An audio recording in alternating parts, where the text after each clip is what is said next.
a torrid journey that could be anybody's. But once we are not there yet, we completely forget about the others there, thinking we shall never be there.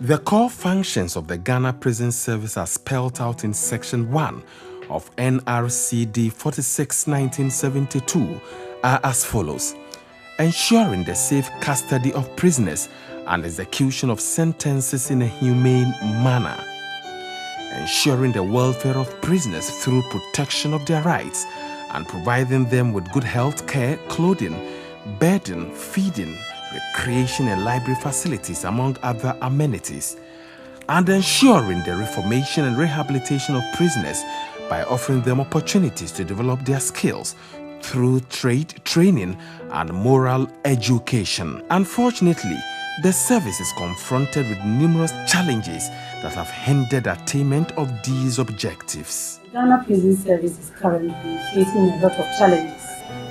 The prison system is in such a deplorable state that day in, day out, prisoners are being subjected to very inhumane prison conditions. This is why Project Efiase is very important to every Ghanaian. Please come on board, save the Ghana Prison Service, donate to Project Efiase, and make the prison system an effective one. With a prison capacity of 9,000, the country's prisons now have an inmate population of 15,000 without a corresponding expansion in facilities to accommodate the large numbers. I'm 725 years. I'm the stamp block leader of this block. We are 620 in this block, and we have only 6 toilets in this block. But it is not all the toilets that are functioning. And when in the morning, if we are going to toilets, because it is not all the toilets that are functioning, we have to queue. And some of the inmates have to also go out there and go and ease their cells. We have a manhole that is where 4 people join their cells and ease their cells. So in case somebody is rushing to toilets and you, the person kneeling down, before the other person comes to also bend down, all the toilet pours at your back. There's no water, especially when there's lights off. Then the pressure goes on the prison administration. They have to go to the headquarters, request for a truck to fetch us water. When we go to the last cell, because there's no space, we lifted the beds up after the students' bed up and down. 3 inmates have to sleep down the bed. We are appealing to all those out there that if there's any help that they can help us, they should come here and help us. Because if we say we are waiting for the government cannot take all this into their shoulders. Because when you are in prison doesn't mean maybe you are an outcast or you are not among the society. You are still a Ghanaian. If you look around, these are very young men, potential workforce for this nation. We certainly need to do something about them. As Ghana, the democratic credentials of Ghana is said that we don't need to have prisons of the nature we have now. Certainly there's a lot more that all of us can do to help improve the situation. We want intervention in training them and giving them education so they return back to society better than they came in. Many occasions when somebody is sent on remand, the family members forget about the person. The person more or less is branded as a social misfit. But that is not the issue. It could not necessarily be that they committed the offense.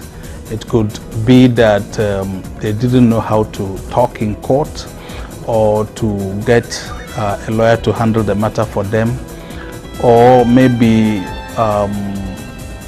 how they went through with respect to the police investigations that might have landed them there when they go on remand. They are pleading with the government and the judicial service to kindly come to our aid. We are honorable citizens of Ghana, and we can work. Look at the young guys here. Yeah, we are just wasting our time here. I've been here for 5 years. Others have been here for 7 years, 8 years. Most of the guys here have been given bail, but are still behind the system. The few infirmaries do not only lack basic drugs and equipment, but the required vehicles to convey referred inmates to their destination.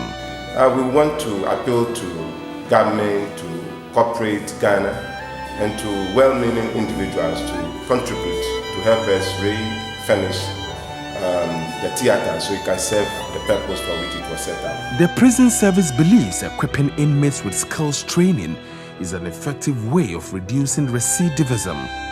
Unfortunately, most prison workshops lack the required tools to train and equip inmates to contribute to society on their release. We are appealing to the Ghana government, individual people, the market women, the companies, so that they can come to our end and help us so that we can get more materials to weave more and more so that the other inmates can get something out of it. That the service has the potential to become the agricultural giant of the nation is undisputable. With large tracts of land, labor, and officers with the required expertise in agriculture at the disposal of the service, the prison service with the needed push could become the citadel of the country's agriculture. Our major problem over the years has been the resources to work with, especially capital investment. If you look at the area here, we do cultivation of vegetables and then legumes as well as grains. But the problem we've had is that we depend on rainfall, and the rainfall has been very, very erratic. This year, for example, we did over 60 acres of maize, but because of the rainfall intensity and distribution, greater part of it didn't do well. We have just one single tractor, which is over 25 years old. Irrigation facility that will make it possible for us to produce throughout the year, because we have every capacity to fill the market with vegetables. We are ever ready to accept any investor that is coming. We have the manpower there, the prisoners are there, they are doing nothing. We want to train them for them to come out and feed themselves into society, so that when they come out, they can also establish their own farm. We need tractors, we need combine harvesters, we need dryers, and we need warehouses where we can store large produce from the farms.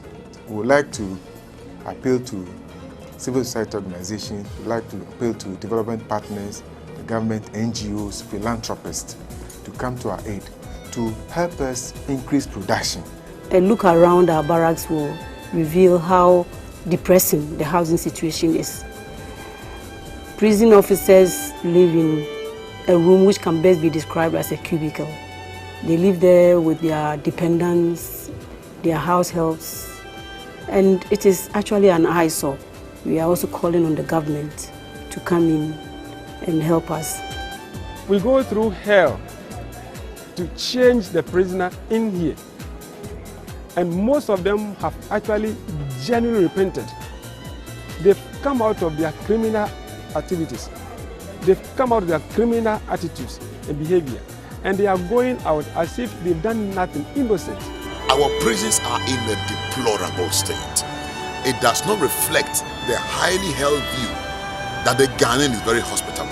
And that is why the Prison Service Council is launching Project Efiase to raise funds to help us complete the reforms agenda. I'm asking you, watching me and listening to me, you and your household, no amount is too small. I'm calling on the embassies, corporate bodies, religious groups to donate any amount so we can transform Ghana prisons and make it centers of excellence. The prison is everybody's second home. Those in there will come out anyway. If they are not reformed and transformed, they will pose a threat to your life. Come, let's join hands and make the prisons a better place. God bless you.